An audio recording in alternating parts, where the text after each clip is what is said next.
For years, the most violent armed conflict taking place in the Western Hemisphere has been raging like an inferno across Mexico, consisting of various different cartel factions all vying against one another for power, influence, and the control of lucrative narcotics trade routes and markets in the United States. This war within Mexico between the cartels and against the Mexican government has claimed the lives of around 400,000 people through violent crime-related homicides and disappearances since it began in 2006. While the fentanyl and methamphetamine that they've been smuggling across the border have been ravaging America's streets and fueling the US opioid epidemic, where more than 250,000 other people have died from fentanyl overdoses alone just since 2018. The numbers of fentanyl overdose deaths in the US have been rising almost every single year since 2012, to the point where they were 27 times higher in 2022 than a decade previously in 2012. And despite the vast majority of illicit fentanyl originating from labs outside of the country and entering the US by being smuggled by cartels across the border, and despite the fact that the Mexican government has already been officially at war with the cartels ever since 2006, the prospect of the US military stepping in and taking direct action against the cartels in Mexico themselves always seemed like a fringe idea or something out of a movie for years. But over the past few months, with Donald Trump back in office again,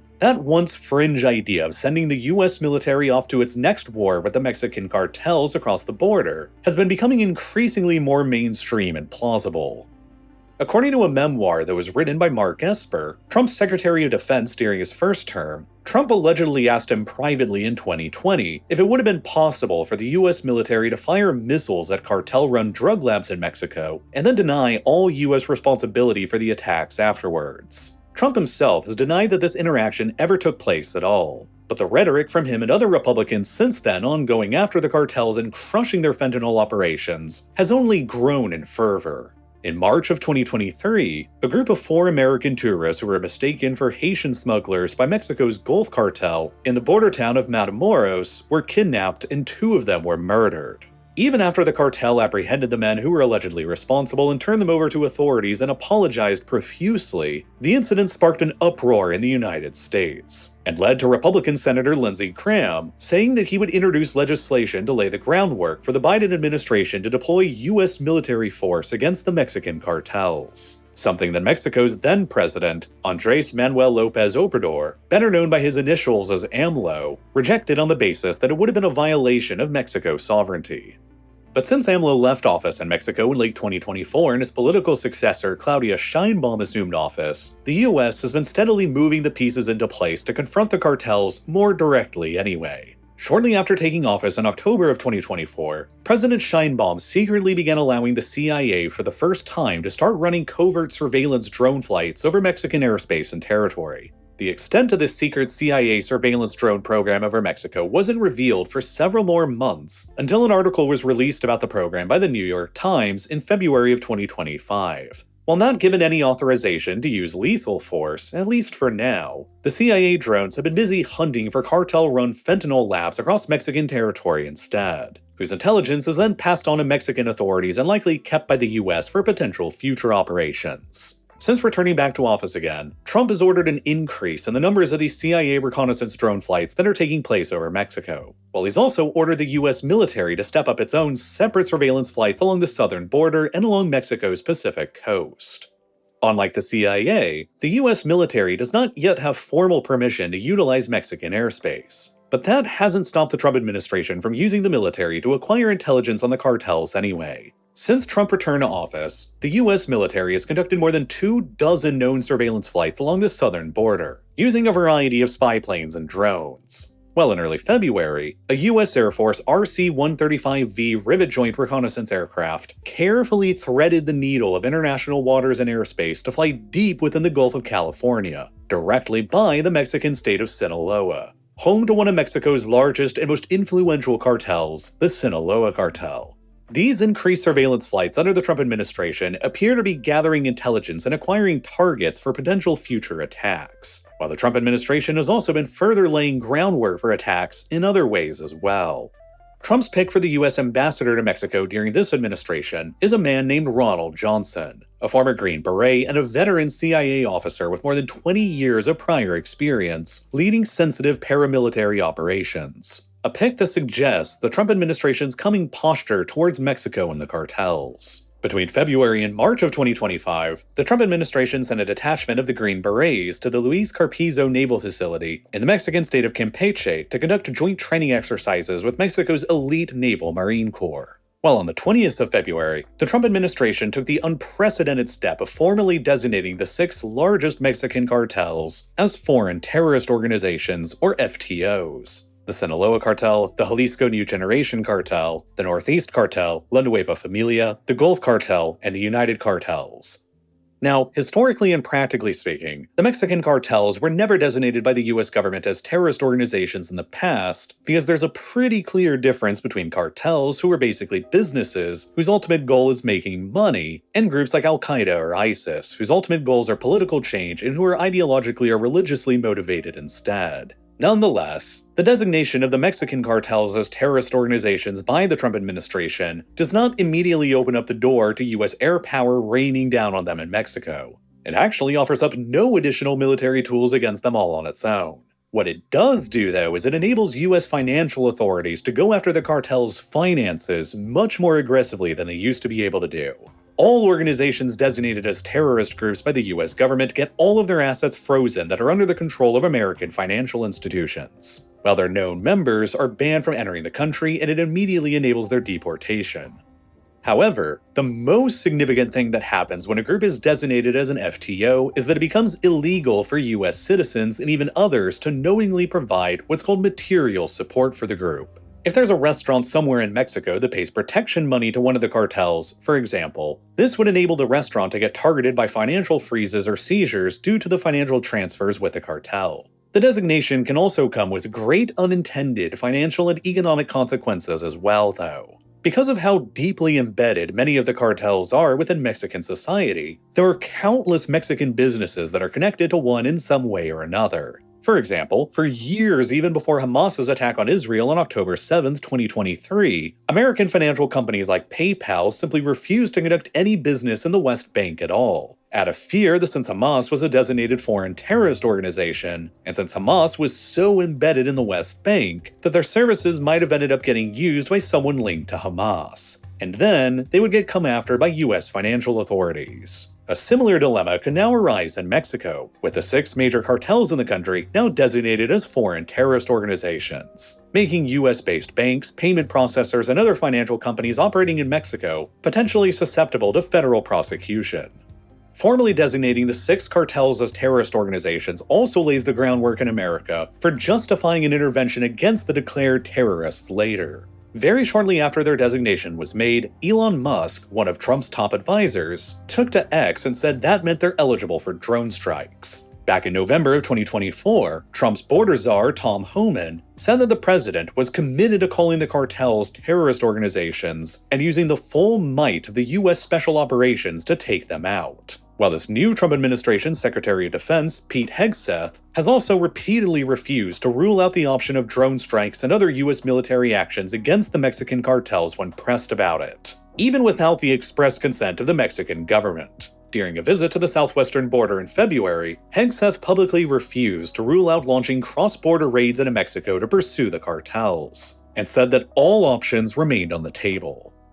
But there also appears to be some degree of division within Trump's inner circle on how aggressively to go after the cartels. Based on insider reports, one of the camps in the Trump administration is being led by Sebastian Gorka, Trump's appointed senior director for counterterrorism on the White House National Security Council. Gorka's camp is apparently pushing towards using the US military to aggressively pursue the cartels within Mexico and to destroy their fentanyl operations as quickly as possible, with or without the prior consent of the Mexican government. This camp argues that the urgency of the fentanyl crisis in America demands rapid and decisive action against the cartels, while the other, more cautious camp is apparently being led by Trump's Homeland Security advisor, Stephen Miller, who is allegedly concerned that going too hard on the cartels without the Mexican government's approval could jeopardize the cooperation between the US and Mexican governments on migration and border issues, which could greatly exacerbate the numbers of migrants who are reaching the US border. Mexico's relatively new president herself, Claudia Sheinbaum, has repeatedly asserted that Mexico will never accept unilateral US military actions or drone strikes on Mexican territory. She has insisted that any US military actions taken on Mexican territory without her government's consent would be a gross violation of Mexico's sovereignty, and that Mexico seeks cooperation or coordination with the US, not invasion or subordination. She has allowed the CIA to begin conducting those reconnaissance flights over Mexican airspace. She has deployed 10,000 Mexican troops to the northern border to patrol for fentanyl smuggling. She has sent more soldiers and police into the Sinaloa state, where her government has reported nearly 900 arrests just since last October. And she's already begun extraditing more than 24 cartel operatives to the US to stand trial. Nonetheless, in early April, NBC News reported that several unnamed high-level Trump administration officials were still considering launching drone strikes in Mexico against cartel targets soon, even without the Mexican government's approval. And to understand what's happening right now between the US and Mexico and the cartels, it helps to understand a bit of the context behind the drug war's history and how bad the problem has gotten over time. Drug traffickers and criminal groups in Mexico began growing more organized and advanced in the 1980s, after the historical cocaine smuggling route from Colombia to Miami by sea grew more difficult to pull off, which led to the cocaine smuggling route shifting overland to the US southern border through Mexico instead. Criminal drug cartels in Mexico began coalescing in regionally defined areas, and they began fighting against one another and the government for the control of these narcotics trade routes and markets in the US. Under President Felipe Calderón, the Mexican government officially declared war on the drug cartels in 2006 and engaged with the US government on a joint campaign to decapitate cartel leadership, something that they called the Kingpin Strategy. For the next 6 years until 2012, American intelligence agencies passed on information about the cartels to the Mexican government. US law enforcement agents cooperated with Mexican law enforcement, and US Special Forces trained up elite Mexican commandos to go after the cartels themselves. But this initial strategy had its shortcomings. Some of the Mexican special forces that were trained by the American Special Forces later defected and took their training and expertise with them to form one of the most fearsome Mexican drug cartels, Los Zetas, which later became the Northeast Cartel, which is one of the cartels that is now designated as a foreign terrorist organization by the US. Targeting cartel leadership also often created power vacuums and triggered fierce succession crises and civil wars within the cartels, which exacerbated the levels of violence further.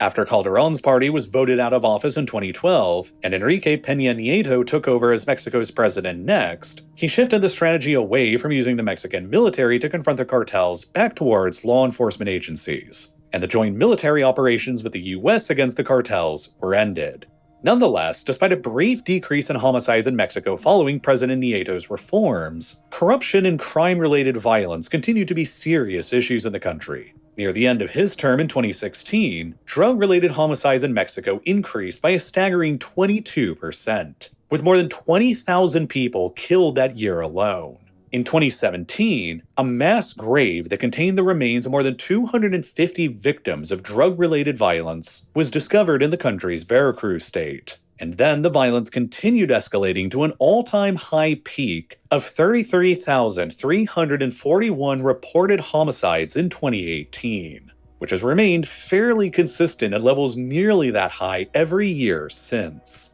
The murder rate in Mexico continues to remain among the highest in the world, and is more than 3 times as high as it is in the US next door. While between 2017 and 2020, one journalist was killed in Mexico roughly every week on average.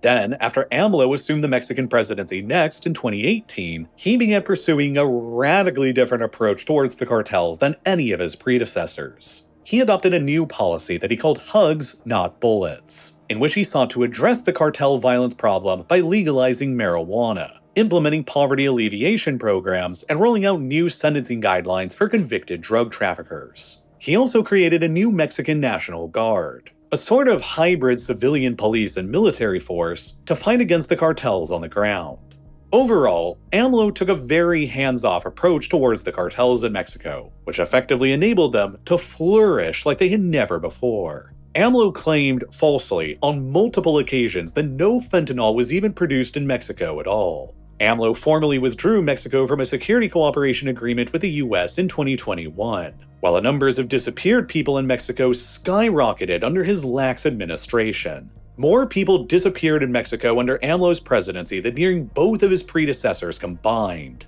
During the final year of his administration in 2024, an average of 37 people in Mexico disappeared every single day, while more than 120,000 people in Mexico are now listed as officially missing. So while the official homicide rate declined slightly under AMLO's leadership, the disappearance rate also skyrocketed at the same time. And since missing people are not counted by the Mexican government statistics as homicides, the true homicide rate when counting the dramatic increases in missing people since 2018 is likely far higher than the official Mexican data suggests it is. And the problems of violence and smuggling both got much worse under AMLO's watch, while the cartels grew increasingly more powerful. As it currently stands now in 2025, it's been estimated by the US military that the various competing cartels in Mexico now de facto control around 1/3 of the entire country's territory, putting the Mexican government on a level of de facto control within their country that's about on a par with a recognized failed state like the Syrian government. Between all of the cartels combined today are an estimated 160,000 to 185,000 armed fighters and mercenaries, almost half the size of the standing Mexican armed forces themselves. Large swaths of the country in Mexico that are under cartel influence are more controlled by the cartels than by the actual government, which is why the US State Department currently still maintains a Level 4 Do Not Travel advisory to the Mexican states of Colima, Guerrero, Michoacán, Sinaloa, Tamaulipas, and Zacatecas, where cartel activities and influence are particularly well pronounced.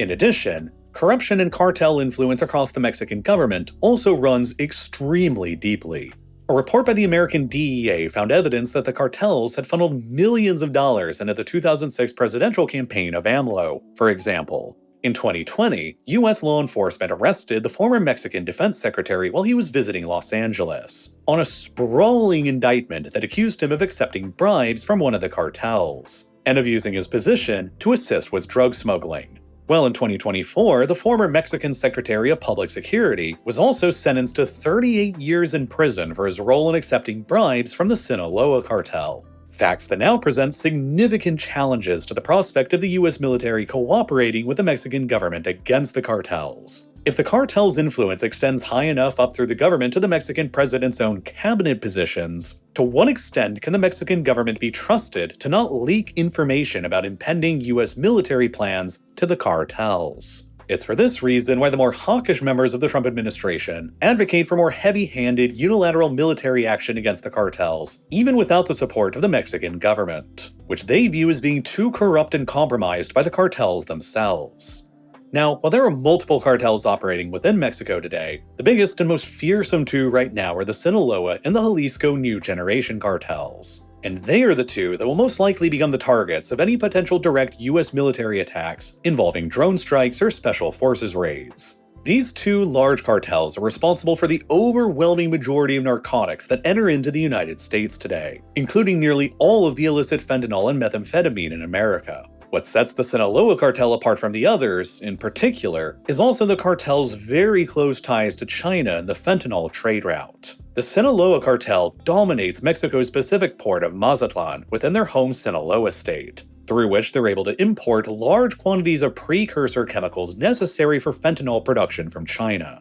Sinaloa cartel chemical brokers will purchase Chinese-made chemical ingredients for fentanyl and then smuggle them into Mexico, where they arrive at the cartel's drug labs and are transformed into high-grade synthetic fentanyl, in either pill or powder form, which is then smuggled across the border into the United States, carried in smaller packages by individual drug mules, or in large quantities commingled with legitimate trade goods carried by trailers, where they have been ravaging American communities for years. Drug-related overdose deaths in the US have been steadily rising since the 2010s, as the supply of fentanyl and methamphetamine into the country from Mexico has increased too, to the point where in 2022 alone, the CDC reported that more than 107,000 Americans died from drug-related overdoses, 70% resulting from fentanyl and other synthetic opioids, and the other 30% resulting from methamphetamine and other synthetic stimulants, the majorities of both of which come into the country through the Sinaloa and the Jalisco New Generation cartels. It is the deadliest and most serious drug epidemic that the United States has ever faced in its history. And the sheer brazenness of the Sinaloa cartel's willingness to partner with chemical companies from the biggest US state adversary to flood the US with synthetic drugs underscores how serious of a problem this has become. But the flow of deadly drugs like fentanyl and methamphetamine in one direction from Mexico north to the US is only one half of the problem. The other half of this problem that's often left out of these conversations in the American context is the simultaneously enormous flow of weapons and arms in the other direction southward from the US across the border into Mexico. Throughout the entirety of Mexico right now, there is only just a single legal gun store to purchase firearms at. And yet, despite that, there are millions of firearms that can be easily found in Mexico that were manufactured in the United States. It's been estimated that somewhere between 200,000 and 500,000 US-made firearms are smuggled south across the border in Mexico every single year. A problem so significant that Mexican authorities often refer to it as the Iron River. The Mexican government has claimed that between 70 to 90% of the guns used for crimes in Mexico have been illegally trafficked into the country from the US. While the US government itself has reported that more than 40% of the illegal firearms seized by authorities in Mexico over a 5-year period came exclusively from the state of Texas. So while the cartels have flooded the American side of the border with synthetic drugs that have fueled America's opioid and drug epidemics, it can also be argued that American gun manufacturers and sellers have also flooded the Mexican side of the border with firearms that has fueled the violence and war surrounding the cartels in Mexico's long drug war. And as a result of this long Iron River, the cartels have been steadily able to transform themselves into some of the most powerful and well-equipped non-state actors in the world. They are now known to possess heavy weaponry like belt-fed Gatling guns, armored personnel carriers, and even their own custom-made tank contraptions that are usually called narco-tanks. The cartels are also known to have adept bomb-making skills and a proficiency in using IEDs, as evidenced by a recent incident in 2023 when Tucson, Arizona Border Patrol agents came under fire from cartel members, and then after pursuing them, discovered 10 cartel-placed IEDs along the border. As early as 2010, the cartels have also made a pioneering use of drones in multiple applications to deliver drugs across the border, to navigate the flows of migrants from above in real time, and as weapons to attack their enemies with. Apparently, having taken lessons from the war in Ukraine, the Mexican cartels have recently been using drones to drop explosives on their enemies during assassination or terror campaigns. The cartels are also known to possess an arsenal of landmines, while recent reported weapons seizures from Mexican authorities indicates that their arsenals may be becoming even more sophisticated. In early 2024, Mexican authorities reported to have seized a heat-seeking FIM-92 Stinger surface-to-air missile from the Sinaloa cartel, which is theoretically capable of downing a commercial airliner. While shortly afterwards, Mexican authorities also reported to have separately seized 2 US-made Javelin anti-tank systems from the Jalisco New Generation cartel, meaning that the 2 most powerful cartels right now are likely advanced enough to have significant anti-air and anti-tank capabilities. Regardless, while significantly out-equipping most law enforcement agencies in Mexico, the cartel's firepower, training, and capabilities are still nowhere near on the same scale as the US military is. Probably the biggest obstacle standing in the way of the US military actually attacking the cartels then are the multiple legal roadblocks standing in the way instead. Since the Mexican government has repeatedly made it explicitly clear that they will never consent to unilateral US military actions on Mexican territory and have sworn to defend their sovereignty, international law prohibits the United States from taking military action in Mexico except through a very narrow exception. Article 2, Paragraph 4 of the UN Charter explicitly prohibits the threat or use of force against the territorial integrity or political independence of any state. However, Article 51 of the UN Charter later also carves out a narrow exception to this, noting that nothing in the Charter shall impair the inherent right of individual or collective self-defense if an armed attack occurs against a UN member. It's conceivable then that in order to justify US military strikes on Mexican cartels through the lens of international law, the Trump administration would probably try to argue that the level of destruction and death that's been caused in America by the cartel's fentanyl and methamphetamine smuggling operations entitles it to use military force against them on Mexican territory while acting in self-defense. Regardless of how destructive the fentanyl and methamphetamine crisis has been in America, however, the smuggling of those narcotics into the US does not really represent an armed attack on the country in the way that Article 51 of the UN Charter envisioned. Thus, without the Mexican government's cooperation, any US military strikes on the cartels in Mexico would almost certainly be interpreted as a violation of international law at best, and could be interpreted as an act of war on Mexico at worst, especially if the strikes end up killing large numbers of Mexican civilians, which are likely. This is the same counsel that Trump's former defense secretary, Mark Esper, is said to have cautioned about when Trump allegedly first brought up the idea of firing missiles at drug labs in Mexico back in 2020. It would put the bilateral relationship between the US and Mexico into an irreversible nosedive, and it could lead to massive unintended consequences, like Mexico simply deciding to stop cooperating with the US altogether on migration issues along the border. Mexico is, to put it politely, also extremely sensitive to the US military taking unilateral actions inside of their country. In the early 20th century, the US military repeatedly intervened in Mexico's affairs and conducted operations on Mexico's territory without the government's consent.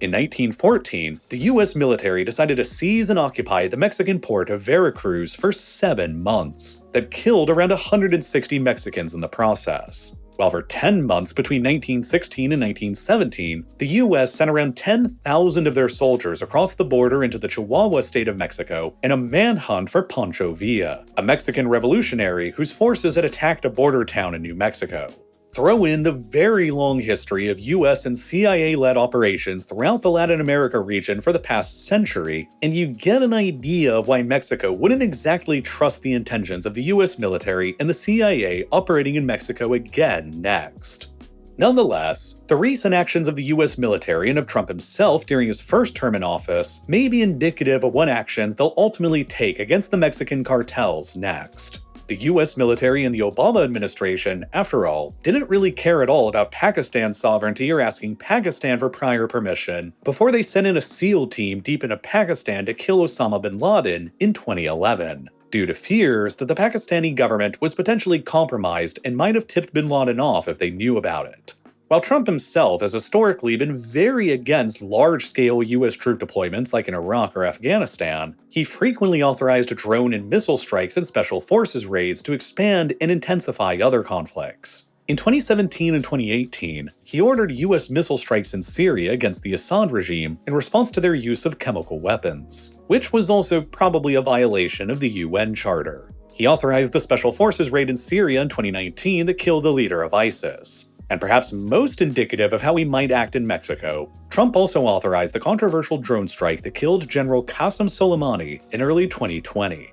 8 months before that drone strike, the Trump administration designated Iran's Islamic Revolutionary Guard Corps, or IRGC, one of the branches of the Iranian state military, as a terrorist organization. Soleimani was then the commander of the IRGC's Quds Force, basically Iran's version of the CIA. While he was at the airport in Baghdad, Iraq in early 2020, Trump authorized a drone strike that assassinated him without asking for approval first from the Iraqi government. The drone strike killed 10 people, including Soleimani, and enraged the Iraqi government, which characterized the incident as a violation of its national sovereignty and considered it a breach of its security arrangement with the United States. Shortly afterward, the Iraqi parliament passed a non-binding resolution to expel all remaining American troops from the country. The incident also might have set a precedent for the Trump administration's potential future actions in Mexico, since Trump had the IRGC designated as a terrorist organization and then ordered a drone strike on their most senior leader just 8 months later without requesting approval of the government where the drone strike took place in beforehand.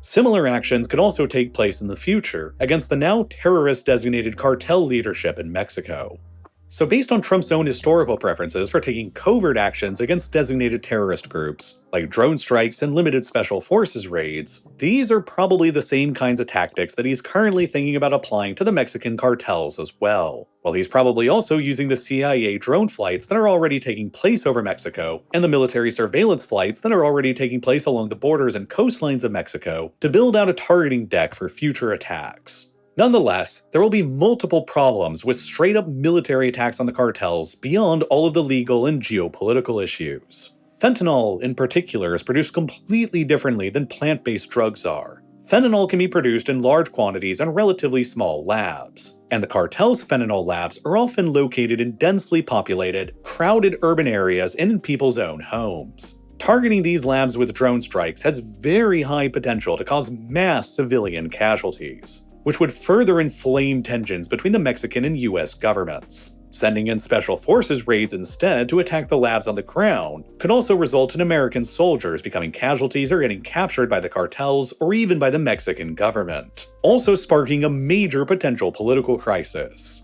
Moreover, fentanyl labs are also low-tech and much easier to replace than conventional plant-based drug production is. Blowing up or capturing a bunch of fentanyl labs does nothing to stop the cartels from just setting up more of them afterwards, especially so long as the demand for synthetic narcotics within the US remains unchanged and lucrative.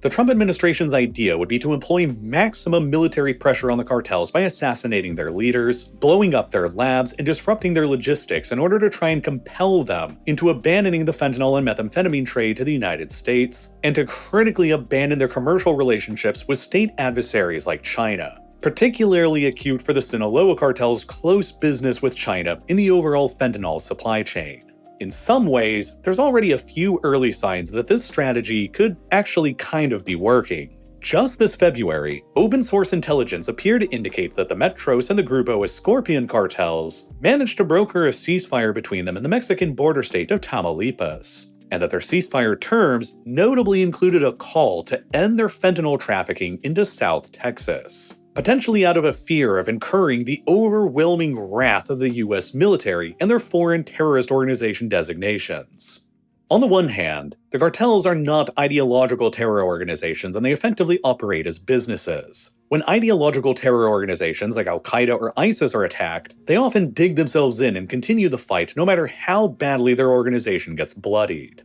If the cartels begin losing access to their revenue streams and their resources begin coming under threat by the military, they, on the other hand, are much more likely to adapt and negotiate instead of continuing on fighting without the ideological incentive. But at the same time, there's also a risk that taking direct US military action against the cartels will also encourage the cartels to retaliate in uncertain and unpredictable ways. Historically, the cartels have avoided deliberately attacking American citizens out of a fear of encouraging a US military response, as evidenced by the Gulf Cartel's apology in 2023 after they mistakenly killed those 2 American citizens. However, if the US military was already actively bombing their drug labs and assassinating their leadership with special forces raids, they would have no more incentive to show any restraint. And they might even be incentivized to begin carrying out attacks targeting Americans for leverage and reprisals to try and force the US government into halting their attacks. There are around 1.6 million US citizens who currently live in Mexico, who might find themselves the target of attacks in the crossfire, to say nothing of the millions of American tourists who travel to Mexico every single year. No matter which option the Trump administration ultimately takes towards the cartels south of the border, risks abound. Cooperating with the Mexican government against the cartels risks critical information leaking to the cartels through corrupt Mexican government officials, while sidelining the Mexican government altogether and attacking the cartels unilaterally risks crashing the relationship between the US and Mexico and compromising their historical cooperation on the border and migration, while it further risks incentivizing the cartels to begin initiating terroristic attacks on American citizens and US interests, potentially exacerbating the conflict and drawing the US military further into the war in another Afghanistan in the mountains south of the border. Any chance of being successful in the long run can also not be simply based on attacking the cartel's operations and leadership and eliminating their members. So long as the unquenchable demand for narcotics in the US still remains high, so long as the flow of guns back across the border from the US into Mexico remains unchecked like an iron river, and so long as the Mexican government's authority over its own territory remains decentralized, weak, and corrupt, the problem will just continue persisting,